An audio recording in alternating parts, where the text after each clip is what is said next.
Let's see. We are live. Welcome to the Turaco Creative Cast. I'm Frank Salazar, aka Captain Goggles, and my guest for today is Cooper T. Bunny. We'll talk a little bit more with him. Mhm. Uh, Anna might make it, might not, but she's been working on her own stories and her own stuff, so she might sit this one out also. But if she comes in, she's welcome to. So a little bit about me. This is the Turaco Creative Cast. Mhm. If you're not subscribed, please subscribe because as Peter Palmieri said, we are just 5 subs away from 100 subs. And once we get that, we can get our little custom URL. Mhm. And but you There can you also go. find me on Salazar Art Nation and on Instagram, on YouTube, and on Twitter. I'm Nation Salazar. I mostly just post like links to the shows and a few other stuff. But you can reach me. You can find me there, and also on Facebook under Frank Salazar. And you can find Anna's stuff in her link tree. There is links in the description below. But if you just go to this link tree, the Turaco Creative Cast, you can find my stuff, her stuff. There's links to my Etsy store. There's links to her Gumroad and to her Teespring store. There's also links to the Turaco Creative Cast Teespring store where you can get a shirt that says "Make Comics, Not Excuses," and some other cool stuff. And we want to get now. We can introduce our guest, Cooper T. Bunny. We're going to talk about a few other things, but oh, sorry, Pete. Cooper, tell Yep. us a little bit about you. All right. I'm Cooper from Telepathic Bunny Comics. I am the head writer. Head. I I kind of like the brains behind the operation. Right now, I employ a writing couple. A artist couple. I employ a graphic artist and an editor. Uh, Oh, so that's so I have a small mom and pop right now. The comic I'm working on is called Community Service, and it'll be coming out sometime.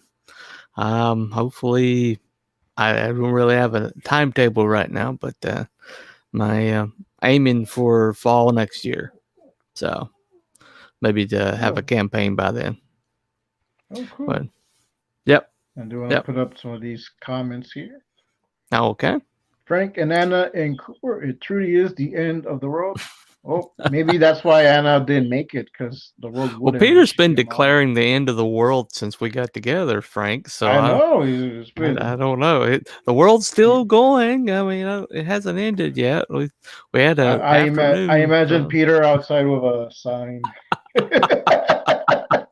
the end is nigh. The end is nigh. Yeah. So he's And a New we Yorker. He probably he sees the sees end of the outside. world right every day.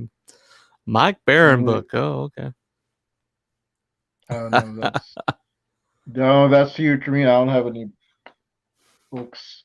I don't know. Oh, okay. Okay. That's Oh, he's Dale. Hey, talking he. about me. I got Florida man right there. Oh, okay, all right. Yeah, that's a lunchbox actually. Is what it is. Oh, Dale is actually he's the one that named me and Anna Captain Goggles and Masked Woman, Oh, okay, and cool. he is a fill-in Mhm. co-host for us sometimes when Anna's not on. Oh, okay. All right. So Dale, you wanna hop on? There's a link uh Hmm. in the DMs that we have, so you're welcome to come on.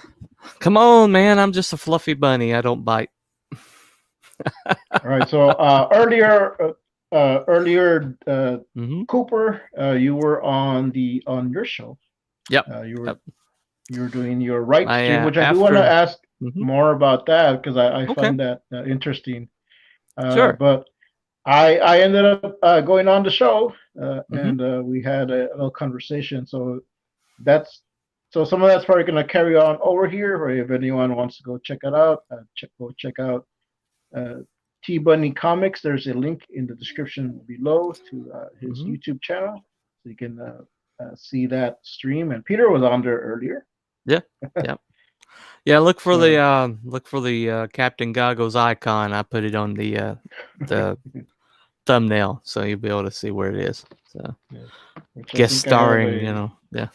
That was cool. Yeah, I wasn't expecting Mm-hmm. to be on. Like, oh, okay, like I'll go check it out. So you Sure, see this sure. icon, go hop on. Yep, yep. There you go. There you go. Card I did. Yeah, I did a screen capture and put it on there. So Yeah, I saw that. mm. That's cool. All right, um, so tell us a little bit about the right stream. Okay. Writing stream. Well, the right stream's a very, very simple concept. I just came up with it. I just started like last week. It's my afternoon show, 3 o'clock every day. I'm 5 days a week. And I seen CG has this lousy with draw streams. Oh, that's icky. What's up, man? But CG's just lousy with draw streams of artists, just putting cameras on their work and Peter's is kind of unique. Peter Palmiotti's is unique because he's basically inking. Most of them are for pencilers, but CG right now has a lack of emphasis on their writing. And so the idea came to me that what's a better way of equating the art form writing with the art form of drawing. So I get on there and I try to compose things live so you can see the writing process. All right. I try to like talk my way through it and tell you why I'm doing this, why I'm not doing that. And take any questions that are in the chat. I've had a couple of them. Unfortunately, Shadow Matt got on there, and his question was, "Is 5 gum good?" So that was his question. So it's like as sugar-free gums go, it's okay, I guess. So just tried it and leave me alone. But anyway.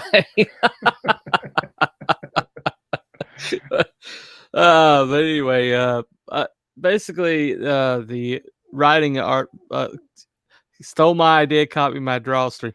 There's been draw streams all over CG. Peter, come on now.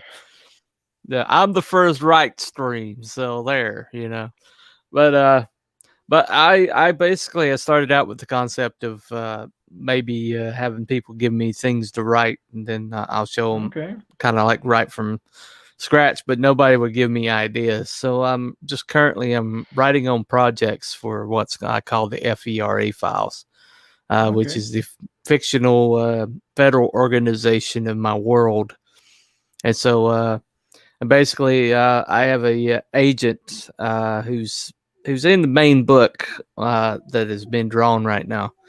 But this is like his backstory prequel to the actual story.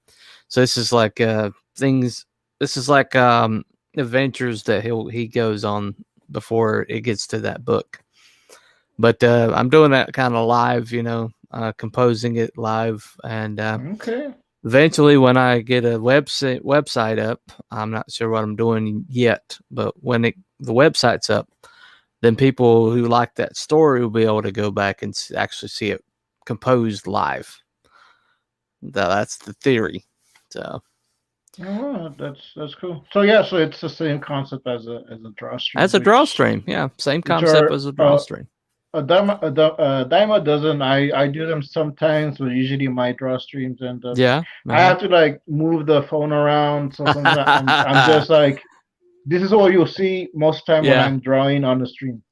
Well, all I do is I share like it's a little difficult because I have to get the StreamYards on, and then I have to have the screen for my word processor, but I also have to keep an eye on the chat. So I've kind of got it worked out to where I can see the chat when people say something over there. But it's a juggling act. It really is. Oh yeah. I tried doing. Well, I did one last week, and Dell was on, and I just had my phone. Yeah. Just pointed to what I was drawing, coloring, and I ended up just talking to Dell and not even finishing what I was doing. So we got Dell hopping in. Oh, okay. Hey, can you hear me? Hey, yeah, we can hear you, man. I can hear you. All right. Yeah. Nice to meet you. Hey, nice to meet you, Shy Guy. Yeah, Shy Guy / DLA. I whichever take it you that's supposed to be irony. Not really. I'm kind of not shy. really. You are shy. Yeah. Okay. All right. Yeah, that's. I met Dell in the community, the AAA creators. Okay. Cool, man. Well, it's a pleasure to meet you, sir. Yeah, and you're T Bunny. What's the T stand for? Telepathic. Telepathic Bunny. Yeah. Oh, okay. Look, I'll tell you where it comes from. Stephen King wrote a book called On Writing. It's the best book on writing, period, I believe. Okay. Very practical, doesn't have a lot of nuts and bolts, has a lot of practical advice. But the first thing he does is give out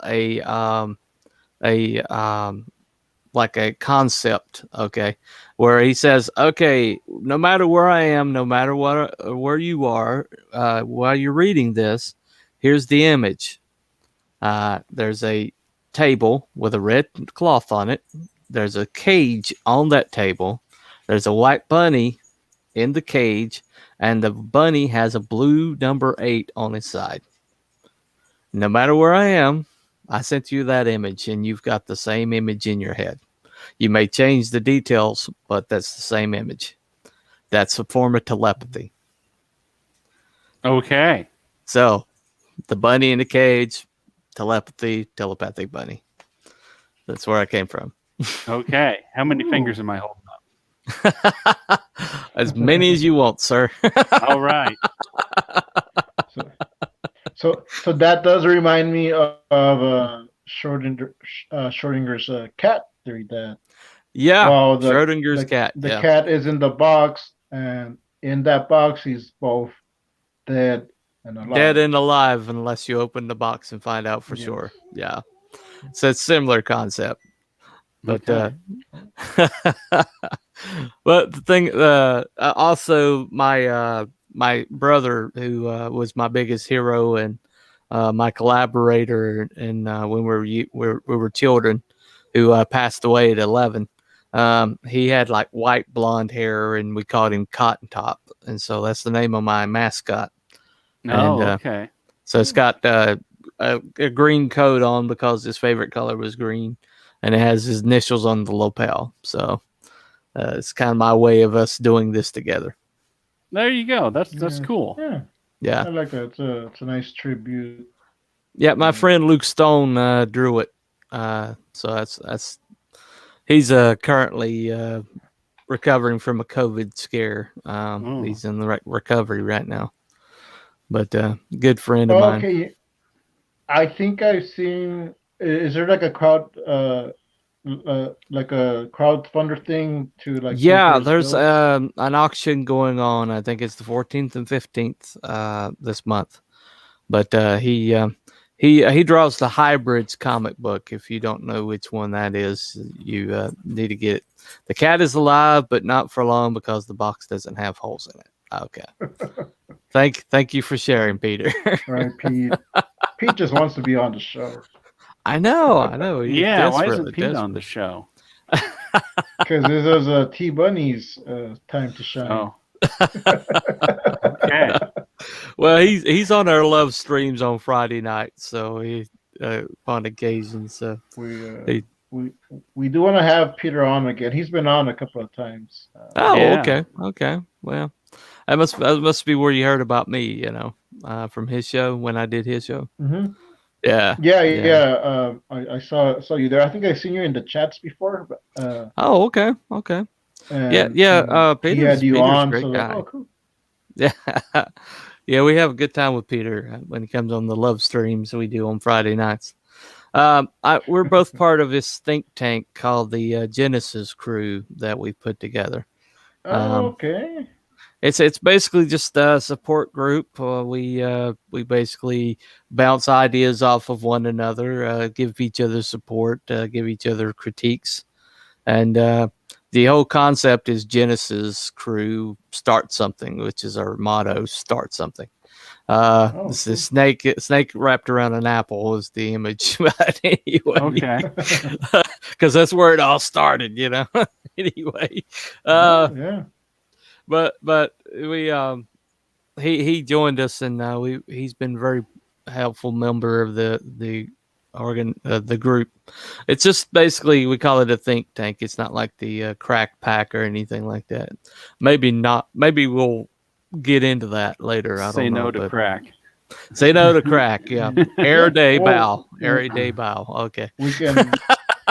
I've heard of the crack pack. Yeah. I'm not sure who exactly is in it, but I know that. Well, I'll Good be Stuff, on Comic watching, Skater, and DWAG are the yeah. only two that I really know a lot about. Oh, okay. Yeah, I've seen them around. Yeah. on Peter's either when in the chat streams or on Right. Nefarious's Global Frequency Studios. Oh, okay. Yeah. They're a crazy group. They really are, but they're just fun loving. I mean, the whole crack pack thing is just crazy. Anyway, it all came from DWAG. Darren Wagner was looking around. Is basically did a stream where he was searching his backyard for Crack Mountain. And he had like his map and everything. He's like wandering around his backyard for looking for Crack Mountain. And he's got this kind of frenetic style anyway, the way he talks. So he looks like he's on crack, but he's not. But he looks like he's on crack anyway. So he just wears a bathrobe with his toboggan on his head and sunglasses all the time. I think I've seen him on a stream before. Yeah. Yeah, he's fun. He's fun. He's a good guy. He really is. But he plays a good dirtbag. You know, it's a character. So I have to ask. Mm-hmm. So, what is the Friday Night Love Stream? Well, it's the Genesis Crew. We get together for it's a topic-based show. We don't rants happen from time to time, but they're more organically, you know. But I always try to have a topic for the group, and we always do like a round robin. Try to keep it down to an hour. Sometimes we go over, but we have a blast. Last Friday night was maybe the funnest we've ever done, and it was bring your best worst movie. Oh, okay. Yeah. So the movie that the critics will just projectile vomit at the very thought of that you actually dig, you know. And so they brought up a guy named Neil Breen, I think his name. Oh, Neil Breen? I've heard of him. Yeah. Yeah. It was the most bizarre thing I've ever seen. It was hurting my brain just watching it. It was so bad, but we had a good time with it. I haven't seen his movies, but I've seen like other YouTubers talk about it and show like review and show clips and like it's a little out there. I've evidently made him a millionaire off of this stuff, but I mean, there's this one scene where he was like his friend supposedly committed suicide, and he was like finding him, and it was the most awkward thing I've ever seen. Why did you do this? Yeah, exactly. And then he just sits there. He just sits there after rubbing the guy's blood on his face and says, "Well, I can't help you now, Jim." It's like, yeah, no doubt. You know, no, he's dead, right? But it was funny. But we did like Battlefield Earth and some other ones, you know. No. Just got off of movies that we kind of like, you know. But some of the Fast and the Furious, you know, Freddy and Jason movies, you know, things. Yeah, critics are just take a dump on these movies, but we kind of like them, But Yeah. we had a good time with that one. Jason X. Jason X, yeah, we talked about that one. Yeah. It's funny. Every once in a while, you hit a nerve because Aaron Jordan, Wolfbane Comics. I was like, well, at least they're not as bad as the Freddy movies, and he jerked out of his chair. He's like, don't you dare say anything. I was like, hit a nerve. And Icky evidently likes the second Fast and the Furious movie, which I was like, it's the worst one. Yeah, it's the worst one. It's the worst one. You agree with me? Yeah. Oh, the Tokyo Drift or the sequel? No, that's the Too Fast, Too Furious. The one in Miami. Yeah, the first one with Tyrese and the worst undercover agent ever. She was so bad. Oh, I knew who you were the whole time. I've just been sleeping with you. It's so bad. But yeah, evidently that was the film near his house, so Icky was like just defending it to the death. Oh, yeah, that's right. He's okay. Yeah, but we were having fun with him over that. It's a good stream if you want to watch it. It's probably it's got Tommy Wiseau from The Room is on the thumbnail. Okay. Yeah. I saw the thumbnail. I think I saw it. Yeah. I saw it, the notification, but I didn't click on it. But I saw Tommy Wiseau. It got copyright struck, but I don't know which one it was over. I think it might have been the Congo. We did the trailer of the Congo. So how in the world does this movie have this cast and be this bad? I kind of like Congo. Oh, really? Yeah. Yeah. But it had everybody in it. I mean, it had Tim Curry. Yeah. Just everybody in it. Yeah, it had Bruce Campbell. Bruce Campbell, yeah. Bruce Campbell, Ernie Hudson, Delroy Lindo, Dylan McDermott. I mean, it had a ton of a lot of star power in it. Yeah. But it was one of Michael Crichton's probably worst written books, probably. That and Sphere, which they also made a movie out of. I've never read the books, but yeah, I think the worst film adaptation of his is, what was the one where they go back in time to like timeline? Yeah, time. That one was just boring. I fell asleep twice watching it. Well, the book is way better. Way better. I mean, how do you make Gerald Butler boring? That's a task right there. Paul Walker was in it too. Yeah, he was. Yeah, that's probably one of his last roles. Baby. Oh, that one. Yeah, I remember that. I was trying to think of what that one was called. That's where he goes back with his dad to the night times. Yeah, well, they find his dad's glasses in like the ruins, and he just saw his dad yesterday, and the glasses were like dated back to medieval times, and so they go looking for the guy that's like funding the digs, and it turns out that he had a time machine, and I can't remember what that actor's name is, but he always plays slime balls really well. I think the Great Train Robbery is probably the best Crichton adaptation, but it's actually his nonfiction book. But is actually this train robbery actually happened, but Crichton wrote about it. Yeah, it happened in England, and he wrote a book about it. And the movie starred Sean Connery. No, I've never seen that one.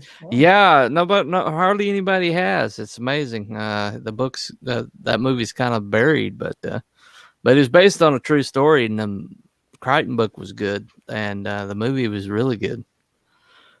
But I'm a weird movie buff. I pop culture, man. I just absorb it all. It's odd sometimes what I'll come up with. But talking about pop culture, we were talking about this earlier about how conservatives have kind of advocated pop culture to the left. Yeah. And how if we have any hope of turning anything around, we're going to have to start fighting for it, Yeah, I mean, that's kind of one of the driving forces behind Comicsgate and all the new indie comics that are coming out through crowdfunding. It's happening on all levels though. You hear Tom McDonald? Tom McDonald? No, who's Tom McDonald? Okay, Tom McDonald is a independent rapper, but he's a white guy from Canada, tattooed head to, just covered in tattoos, and he's a little rough looking anyway.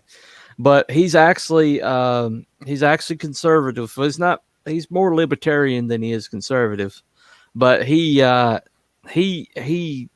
does these raps, and they're really good. They're really intricate. He's really good wordsmith. But he fights the counterculture head on, and they have tried to cancel him multiple times. But he is actually he dominates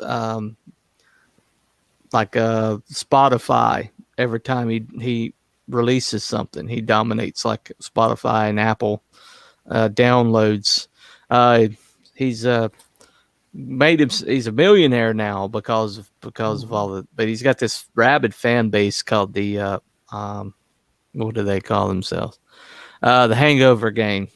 But he's completely independent. Has no retro coming to Indiegogo in 2022. Good. All right. Gotcha. But he is like fighting the culture war on on the music front, because hip hop's like dominating music. But sure. It's like one of his biggest hits, and also one of the biggest controversies was a song he did called White Boy, which was like taking that head on, about, you call me racist, but you don't even know me. But he did a song on that. Of course, he got called racist. So he just immediately turns right around and does another one that says no apologies. I'm not apologizing for any of it. But he basically just keeps it churning. But he says but his raps are just the truth. You hear more truth in his raps than you've heard in CNN in maybe 20 years. Tom McDonald was the name? Tom McDonald. Yes. I'll have to look him up. You need to. Yeah. You need to. But he's doing like in music scene what we're doing in Comicsgate. And people right now are just desperate for an alternative to what they're having shoved down their throats. Oh, it's true. It's completely true. What's that? So we've mentioned Comicsgate. So what is Comicsgate exactly?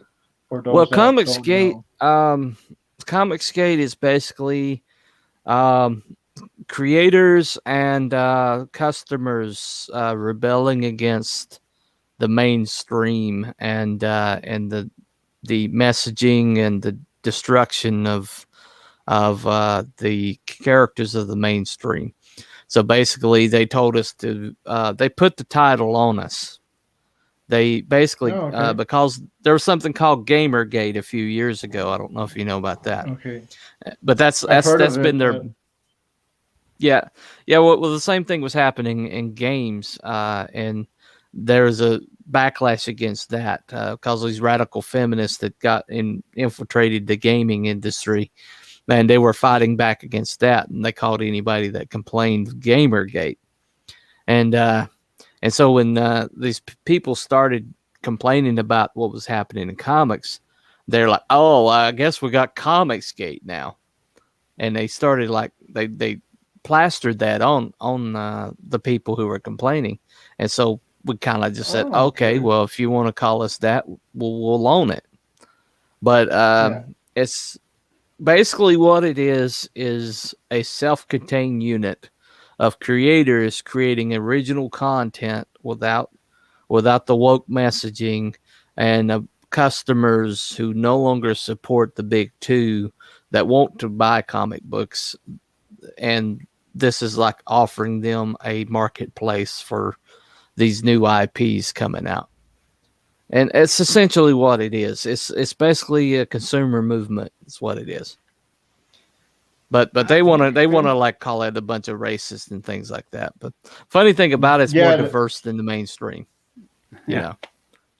Yeah, that's one thing I like. I will hear a lot, and like, oh, it's a hate group, and one of my friends who he funded his comic on Indiegogo, and he's been a guest on here. One day on Facebook, he was just kind of deciding. He was just thinking, but he put it up on Facebook. This was like, I think, back in 2020. He said,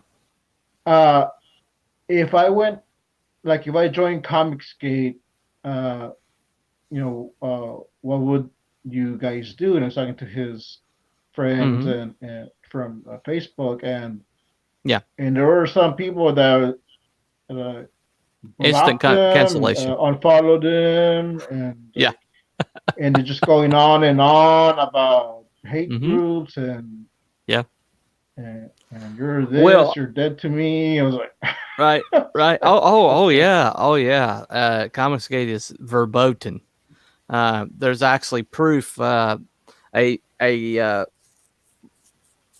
recent pro came over and to Comicsgate just in the last few months, and his wife was still talking to people in the industry, and she told or she spilled the beans on Twitter that they had been told that basically, if you're a freelancer, if you do any work for Comicsgate, you will no longer be hired by anybody in the mainstream comics. And so they're like, freelancers can't even do it now, you know. But the thing about it is we're their replacement, and they know it. Yeah. I mean, the counterculture becomes the mainstream, and this is where comic books are growing right now is through crowdfunding and the independent, you know, and Comicsgate is getting larger and larger, and it's not just a group of like a dozen people on a live stream. It's like dozens of different groups on different live streams.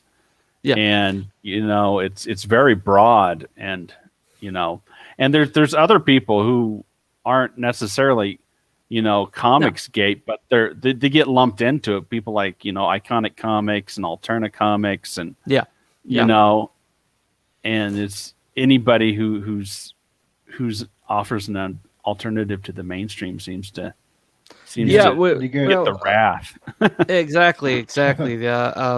And irony, the thing that's happening right now is they're trying to put us all under the umbrella of being a fan group for Ethan Van Sciver. And that's what they're trying to do, is they're trying to paint us all into that corner of being a fan group of Ethan Van Sciver. And the truth of the matter is there's a greater part of Comicsgate that's a big fan of Ethan Van Sciver. I too have backed a lot of his stuff.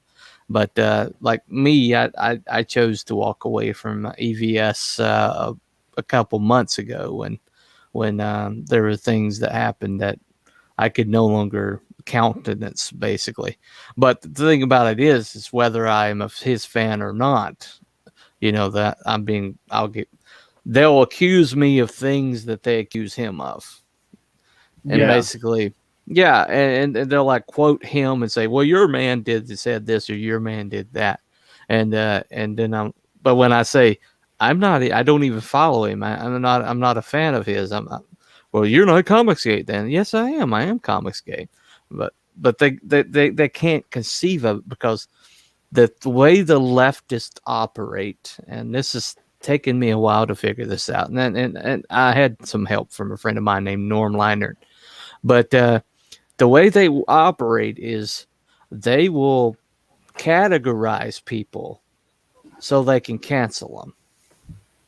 That's the way they operate. They will slap a label or say, okay, you're a cult, you're a cult, and so there's a cult leader if you're a cult. Yeah. And if there's a cult leader, then you cancel that cult leader, you cancel the cult. And so that's one thing that's been a big concern of mine, is the fact that they're painting us all as EVS fans. So they think they can eventually cancel EVS, which is why they're painting us all as his fans. And that way they can say, oh, it's just this EVS cult. And he doesn't help it. He doesn't help things by calling himself the Human Sunbeam and Caesar and stuff like that. Which like I've caught some of his shows, and sometimes like there's stuff and just when he just goes on like right here, it's like, okay, this is why people get mad. Right. Well, I mean, it's all tongue in cheek. It's all it's all meant to be a joke. But the thing about it is though, is they will like paint us with with things that are years old now, and they'll hit us with these allegations. Like there was a comic book artist who passed away almost 2 years ago now. And his wife was a rabid leftist. He was more libertarian. He was actually friends with Ethan Van Sciver. And Ethan Van Sciver tried to say that he was friends with this man, and the wife just immediately rejected it. Oh no, they were never friends. They were never friends. And some people around Ethan Van Sciver at that time, with this rather toxic group within CG called War Campaign. And they took it upon themselves to attack the widow, because that's kind of what they do. But the thing about it is they're no longer even part of CG. They're anti-CG now. But I had that widow come after me a few months ago and say, well, they did this, they did this. And I'm like, I don't even know what you're talking about, ma'am. What does this have to do with me? They said it, that straw man, and it's the same technique. It's 3 techniques. It's set up a straw man, an ad hoc argument, or an ad hominem argument. Ad hominem is an insulting argument. Ad hoc means take something that's unrelated and relate it. It's lawyer technique, basically, is what it is. Mm-hmm. But they all know that they all do the same thing. I don't know where they get their training from. They all do the same thing, right? But it's like I said, CG for me is a dream. Basically, that I can find creators to collaborate with me. I can create a comic, and I can market the comic, and I have a chance of getting it published. And I would never have that chance in the mainstream. So for me, that's the dream. It's just a dream. But I actually have a video on it if you want to look at it. Okay, cool. Yeah, I'll go check it out later. Yeah. No. Anyway, and that's something that like I would hear a lot, what is Comicsgate? And I look it up, and I just get either Ethan Van Sciver just ragging on people, and then I can tell like some of it's tongue in cheek. Yeah. But like, okay, I don't want to watch a 8-hour live stream just to get the information. Right. If you want to know what Comicsgate is, what's a show called The Professionals? Okay. That's what I just recently stumbled upon this show, but it's Graham Nolan, it's Billy Tucci, who did She, the comic, the original OG of independent, and then you have Aaron Lopresti, recent pro who's done most of the comic books you know of. Aaron, what is his name? Smith, he does the First Man. Andy Smith. Andy Smith. Yeah, and Art T. Bear. And they're hilarious together. They're all a bunch of industry war horses, but they were the who's who. They did all the major books about less than 10 years ago. These guys were like on the Mount Rushmore of DC and Marvel before they changed what that meant. and sometimes you'll have people like Chuck Dixon dropping in, or Mike Barron, or somebody like that. But these guys are, they found this home among this community of people who just love comics, and these guys are legends in the industry. But and they're here with us, and they most of them claim CG affiliation, unashamedly. The ones that don't claim CG affiliation have no problems when people accuse them of being CG. So it might as well be, But yeah, that's a great show. That I watch that rather than EVS, And Graham Nolan does some great streams. He's got a good channel out there. Love Graham Nolan. Respect that man so much. But the thing about it is these guys were legends that were basically kicked out of the industry for being white, conservative, and male, and they were kicked out of the industry, and they still have stories to tell. They still have gifts, drawing gifts, and storytelling gifts, and they're still, they still got some lead in the pencil, Yet they're here and not in the mainstream where they should be. And, who knows who's going to show up next? We might get Frank Miller, if he wants to come out of retirement. We would love to have Frank Miller, but the way he took Tom King down on that panel in Comic-Con, we were all like, yeah, you belong with us, man. Bill Willingham just showed up. Yeah, I saw that. Yeah. Yeah, and so I said howdy when he came through the door, But the thing about it is, though, is it, when they basically when they shut the door on these people, they've opened the door for us, And when you watch the counterculture, the way the counterculture worked, we're the new punk rock, we're the new Easy Rider. We're the new rock and roll underground, and the hippie, the Woodstock, we're the new, we're that, even though we're conservative, conservatives, the new sexy, and because they like shoved it off to the side so far. And you see young people are rejecting this stuff because it's built into their DNA to reject this stuff. Like we rejected stuff. We were talking about this earlier, me and Frank.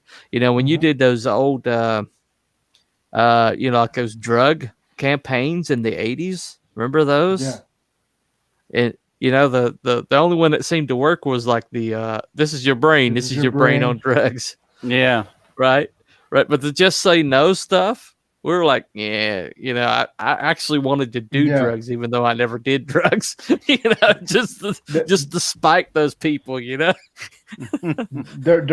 was one, and I saw this. Nostalgia Critic did like a whole thing about PSAs, and but there was one where it was like it sounded like it was promoting drugs because like a whole group of people and they're just singing drugs. Some are good, some are bad. Drugs. I'm like, okay, well, should I do drugs then? I'm like, some are good. Exactly. So like, exactly. Yeah, I never listened to those. The only one that kind of stuck out to me, was one where it's the narrator and there's like pictures of this girl and like.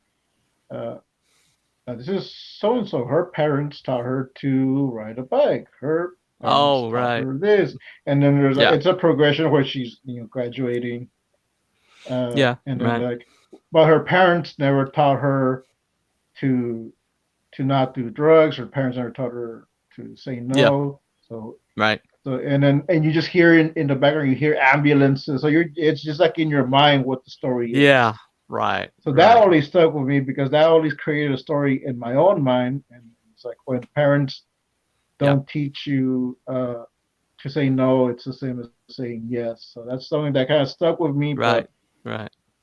For the rest, like it's like okay, well, whatever. Like Pee Well, Herman see, telling me not to not to do drugs. the way human beings are built, and the only way to get people to change people's minds is through the logical argument.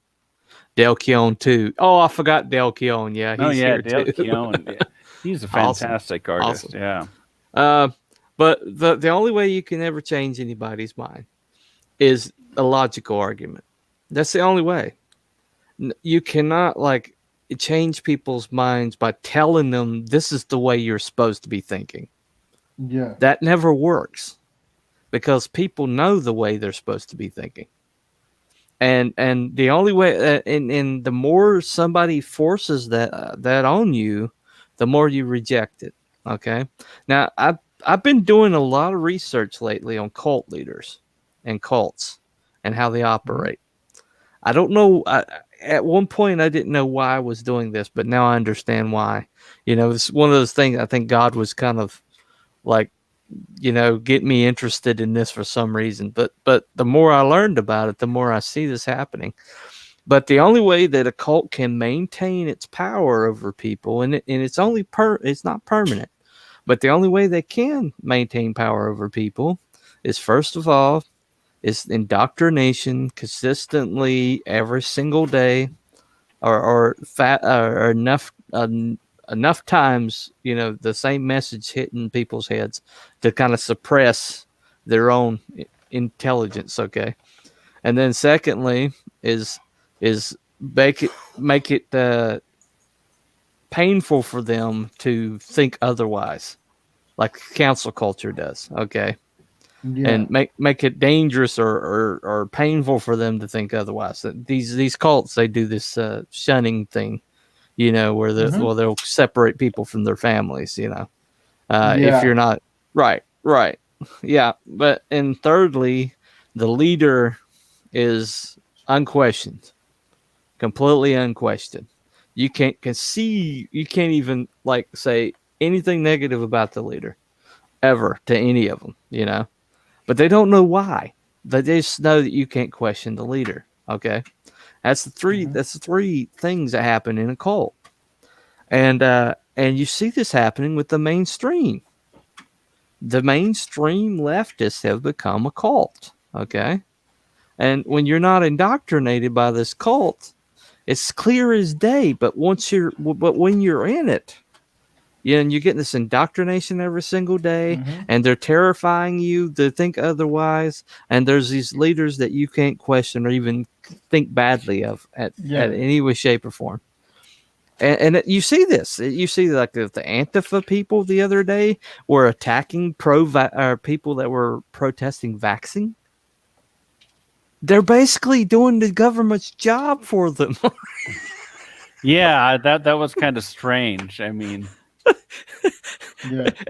when they organized, they're like, these anti-vaxxers are fascists when they're organizing. And it's like, excuse me, do you know what fascism means? yeah, they kind of they're not really anti-fascist there, are they? No, they're doing the fascist work for them. Yeah, and it's like they're the brown coats, and they don't even know it, Yeah. But like how we were talking about earlier before we went live, one of the things that for me that I see, and like the perfect example is like you can't even share your belief for fear of being canceled or whatever. And right, Chris Pratt, all he did was go to a church. Yeah, he thanked the church for what they did for him in his life. Recently, he's shared a birthday wish to his wife. Yeah. But because he goes to a Christian church, right, anything he does is scrutinized, and he's not even out there saying like, "Well, you people," or this or that. He's just living his life. He's just living his life. Making movies, collecting paychecks, doing roles. Right. Going out with his family. Mhm. living his life, and people are upset because he's not Yeah. fighting back. Right. He's having a very successful life, and people are just mad. Yeah. And I go, why? I was like, let the man. When you see how they went after Gina Carano, that was Yeah, that was. fascinating to me because Yeah, that was. because she wouldn't back down. She wouldn't back down, and it just drove them crazy. And the thing that got her canceled, and this is the funny thing, the one that got her canceled was that she reposted a meme that talked about how the people around the Jews, the neighbors of the Jews, Yeah. were the ones that the government used to cancel or to attack them. Yeah. It wasn't the government troops that attacked the Jews. It was the neighbors that attacked the Jews. And it's kind of like warning us against, that it's us against the government. It's not us against each other. And it was very simple, meme that made that point. And they're like, oh, it's a Nazi meme. It's a Nazi meme. She's a Nazi sympathizer. And that's how they canceled her. Yeah. And it's like the very that's meme, the very ridiculous. thing that she was pointing out in that meme was what they did to cancel her.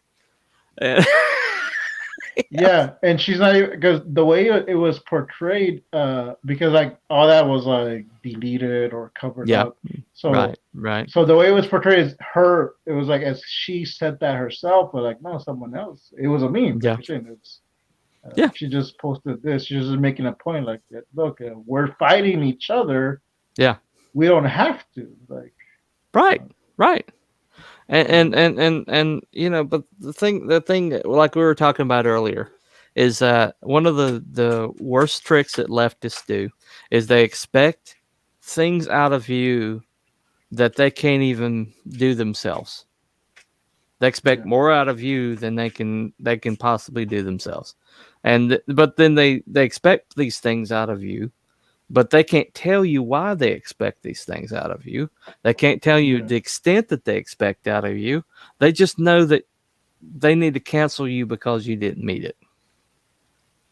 Yeah. And you want to confuse somebody on Twitter sometime is when they make these allegations, just say, okay, if I do this, how far do I need to go? And you'll get crickets chirping. I tried this before. Oh, okay. You want me to have this point of view? Okay. How far do you want me to go with this? They don't know. They just they don't expect you to be reasonable. They expect you to they expect to cancel you because you didn't comply. But if you comply or at least act like you want to comply, it confuses them. Because they're all in attack mode, and so if you try to be reasonable with them, it like throws a wrench in the gears. It confuses them so much. I've even done where I was arguing with somebody, and I made their point for them, the next point that they were going to make, because I saw it coming a mile off. Because they do the same thing. They go down the same way, right? And I made the same point. I made the next point for them. And then they tried to make the point anyway. Yeah, I guess that just shows they weren't actually thinking about the conversation you were having. They were just repeating something. Exactly. Yeah, they were in a mode already. They're just like trying to. Yeah. Because you're not even there. You're not even there to them. And that's the thing. You're not having a conversation. That none of this is a conversation. This is a screed, and the only thing that they think the only thing you can do to assuage them is to compromise or give in. That's the only thing they think that they'll take, right? But then once you compromise and give in, they won't stop. Oh yeah. Yeah. And so it makes it impossible for you to compromise and give in. They'll ask for more. Like, gave up this, now give up this. Right. Well, that's what's happened to the Republican Party. Is they tried to compromise, but the other side didn't compromise. And so what happened was they kept moving to try to compromise, and the other side was like, "We're not going to compromise." And so eventually one side gave up all the ground. And that's what we've done in the culture war. We've compromised. And we compromised and we compromised, and they took the ground. And the only way we're going to ever take it back is to tell these people, no, we're not going to back off. Mhm. We're going to make our stuff. We're going to sell our stuff, and we're going to compete in the marketplace, whether you want us to or not. And if you won't let us compete in the main marketplace, we'll make our own marketplace, and we'll still compete. And oh, by the way, we're going to have, because we have meritocracy, all our stuff's going to be better than yours. All our stuff is going to be better quality, better drawn, better written. And we're going to have better characters, and we're going to have, we're going to eventually take over. Because people want quality. They want quality. They want good characters. They want characters that ring true and stories that matter. They don't want vapid people, congratulating each other on the back, changing characters to be completely indistinguishable, and then say, "Well, this is the new reality now. Accept it," because people aren't going to accept it. This is They're progress. just not progress. Yeah. There's I don't know if you watch Curry Kerr. He does streams on other people's shows, and he's been a guest before. But he just put on his channel. He did this animation, and he does like these animations that are kind of like thought provoking and kind of like mocking some society a little bit, but kind of like making you think. So he did this one, and it's two insects. Yeah. And they're like news anchors, so they're reporting. They're reporting like, this giant came and he destroyed our lab, our office, but the higher ups were the ones that brought the giant, and he used a laser, and it's a kid with a magnifying glass. Right, kid with a magnifying glass. Right. and then you have like the a general of the ant army saying that, this is progress. Yes, some people are going to die, but that's progress. Did we make a mistake? I don't know. But we want him to come back. Okay. And that can be society saying this is progress and we want more of this. Like, it's killing you. Like, it's right. You got people worshiping the magnifying glass, right?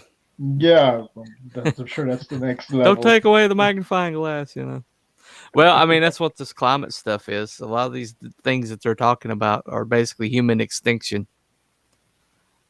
And they're ironically calling for human extinction, to save the planet. But at the end of the day, I think pretty much sum up everything is that the worm turns, culture churns, and what was on the bottom will eventually be on top. And what we're seeing the thing about it is the Cro-Magnon was not happy to see the Homo sapiens coming, if you believe it, that. But well, I'm just saying, if there was a Homo sapien, they would not been, or the Cro-Magnon would not have been happy to see them coming. They just wouldn't. But yeah, I mean, they're basically facing their own extinction, and that's what they're trying. That's why they're trying to stamp us out. There's people that were early on in CG, like and they had their families doxxed. They had people were threatened. Your boy Zach, before he became the recluse that he is today, his kid was on the video game, and somebody contacted his kid through the video game to badmouth his father, and all sorts of crazy stuff like that was going on. But they don't have that power anymore. But they were trying to stamp it out early on. If Comicsgate is so irrelevant like they say it is, then why in the world was you trying to dox somebody's family? You know? Yeah, that's ridiculous when they go after Yeah. kids and family and Yeah, it's over the the line. The Chris Pratt thing. One of the things that they were like bringing up because he said, Hmm. "Oh, I'm thankful for my wife and she gave me this Yeah. a beautiful healthy daughter." Yeah. He has a son with Anna Faris who Right. is special needs, so they took it as, "Oh, you hate your son." Because he's special. Right. He's not healthy. Well, you're the one saying he's not healthy. You're the one If saying you're he's not healthy. if Yeah. you're bringing that up, you're the one saying that. He didn't say anything. He's just like, oh, I love my wife. I love my daughter. I'm sure he Well, loves his it's like son too. the whole inherent craziness that they're accusing Lord of the Rings orcs being black people. Yeah, You not see that. how racist that is? yeah. Like Oh, and even okay, there's a term that I start seeing more and more, and then Disney kind of like keeps pushing it, yeah, especially Hispanic Heritage Month. Latinx. Calling Latinx like I've barely heard of this term. I Yeah, don't know. Like, don't call me that. Like, I'm not. it is If a you are gender neutral term. if you It's are it. Hispanic and you like it, then go for You it. But got it's not Latina for and you got everyone. Latino. But they're trying to make a general term for all Latinos. And Yeah. saying that's you have to call yourself that now, but it's I was like, gender no. neutral. So they're trying to remove your gender as well Yeah. as your personality or your culture. But it's craziness, man. Yeah. And it's not going to end well. And I've said this to my housemate more than once. I don't know where all this is going to come out, but all I know is that people aren't going to take it forever. They're Yeah. just not. And right now we're fighting back through the culture, but we just can't concede that ground anymore. Hmm. We got to put out our own movies, we got to put out our own music, we got to put out our own pop culture, and eventually we're going to have to replace what they destroyed, Yeah. because yeah, that's what we're doing. That's what I say we're doing. Yeah. And what started this conversation early on is when Yeah. I asked you to be on the show, and you Hmm. notice a scripture that I started putting on all my thumbnails, which Yeah. I have here, Exodus Hmm. 35:31 through 33, which talks about it's talking about how God called craftsmen to Right. build the ark. Uh, but more specifically, he's calling creators that there is a calling, so there Yeah. is some sense of responsibility that we have. What we do with that craft, whether it's comics, Yeah. just writing books, drawing pictures, making Right. statues, or whatever, Hmm. we take that on ourselves. That it is something that it's in us to do. So I mean, Yeah. I want to do something good with it. Like with Yeah. the comic that I did before Captain Goggles and Masked Woman is Captain Courage, Hmm. and I got the opportunity to have that published in an anthology, and Dell was in the anthology too for the Oh, okay. AAA creators community, the Nine World Yeah. Comics. That's where I was able to write that story, and Hmm. it's faith based. Captain Courage is he wears a cross on his chest. It's the armor of Right. God, Yeah. but it's not like Right. saturated with just like it's not a Yeah. sermon in a comic book. Right. It Right. stuff happens. Even like in one of the characters that I put there in the end, which is Hmm. uh, I put a tribute to my mom towards the end, and the last page, she's in the Right. hospital. Ah. And my mom in real life, she died after she left that hospital. So Oh, like okay. eventually, I want to put that in there where like, hey, Yeah. someone passed Yeah. away. Uh, so like it's so it's real life and faith. Hmm. He there's a couple of scriptures here and there. It's not like oversaturated, but Yeah. I want to keep doing that, and in a way where it can appeal to anyone. It's not like, oh, well, this is just for Christians or this is just for kids Right. or whatever. But I feel that is something that God put in me to put Yeah. out. And even with this little one, which we're going to turn into the graphic novel, which we talked on our show, Captain Goggles and MASKUP, there's, as we're building the story, there's like, hey, we can tell this story where this person is dealing with this issue and also this other issue, and so some underlying messages, but it's not like it's not you have to agree with this. So like so well, let me share something with you right quick. Okay, don't tell Dell. What? I'm sorry. I'm constantly wrangling my cat here. Yeah, thanks, huge man. Well, I don't know. She looks big on camera. Right. Let me just add this. Okay. So this right here, this is Ironsides. Oh, okay, cool. He's my answer to what they did to Captain America, but he's a different character than Captain America. But as you see, it's like the Ironsides wants you posters, kind of like the Uncle Sam poster. Yeah. But he's basically Captain America. What they did to him just destroyed me.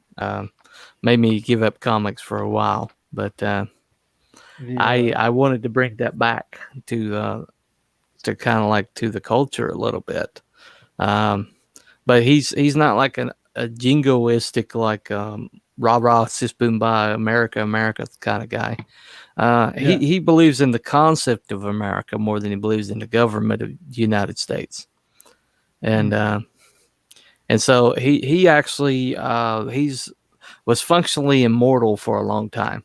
But he came in he was a Irish immigrant, and he's one of the first people in the colonies to ever develop powers. And because of that, he was like basically he was written into the Bill of Rights as the defender of America, and he held that position for over 200 years. And then he was ambushed and injured and basically put out to pasture. But the story that I have is basically he figures out that he's still got power, and he decides to do something about it. But this is like an all-American kind of character anyway. But cool. But yeah, so that's basically something I'm trying to put back into the culture. Yeah, that's a little bit like Captain Courage that I have here. So similar. He is from. There's some Captain America influence in here. He is from the past, around that era. World War II, World War I, World War II. Yeah. And he's he has a time gauntlet that allows him to travel a few minutes forward in the future, which he uses to teleport. So you only he'll teleport a couple of minutes in the future, and he's teleporting, but really it's a time a little bit of a time machine. But there's a glitch, and he ends up coming in our time. Yeah, you can't go back because it only goes forward. Right. Gotcha. So that cat is the size of a panther, man. Yeah. I didn't know what that was at first. I thought Dale had like a big paper. I was like, what are you doing? I thought he was doing origami. He's like, I'm going to do this. So Captain Courage brings some of that old-fashioned patriotism, but he's not, like I said, it's not like, just the government. But no, he's like, America, but he'll fight for it. And I think we're discovering that the American the U.S. government is not the same as American. All right, hold on. And we got a spam bot. Yep, and Let me Uh-oh. see. let's see, I Remove. blocked him. Oh, you blocked Yeah, him. we Okay. can. Yeah. See, this never happens. Now we're talking about these Yeah. topics and like. Oh, okay. Well, Is that what it is? Huh. I don't know. I don't know. It's possible, man. It's possible. Stranger things have We- happened. We never had these issues. People just kind of spamming. Well, Yeah, I need to go to work in about 2 hours, so All right. All right. Yeah. We've reached our Yep. time. So I we'll wrap it subscribed up to your soon. channel, so I'll Okay. keep an eye out. So Yeah, appreciate T-Bunny, it, guys. Appreciate it. T-Bunny, where can we find you? Well, the Telepathic Bunny Comics YouTube channel, and I'm on Twitter as at Telepathic Bunny, and I don't really have it. I don't really have any other platform yet. Those are the two primary places you can find me. But anyway, you can always. I'm always around if anybody needs me to come on a show or something. I'm always around. So I don't know about with my schedule work third shift, so might always be awake, but I'm around. So anyway. All right. So, There's a link below, so check that out, guys. Okay, I appreciate it. Dale, where can we find you? T-Bunny, if you need to, Cooper, you need to head out. It's fine. We're just wrapping up. Oh, okay. Well, you have a good night, gentlemen. Yeah, take care. Nice to meet you. Nice to meet you. All right. Dale, where can we find your stuff? You can find my stuff at the-installation.com. More stuff coming in the new year, so keep an eye out. Oh, cool. And I'm gonna plug Anna. You can check out Anna's channel there, Anna Raub on YouTube, and she has a link tree. It's in the description below. Go check out her stuff, and you can still get these comics, Captain Goggles and Masked Woman issue 1 and 2, and the Masked Woman Field Journal comic. You can get this on Etsy.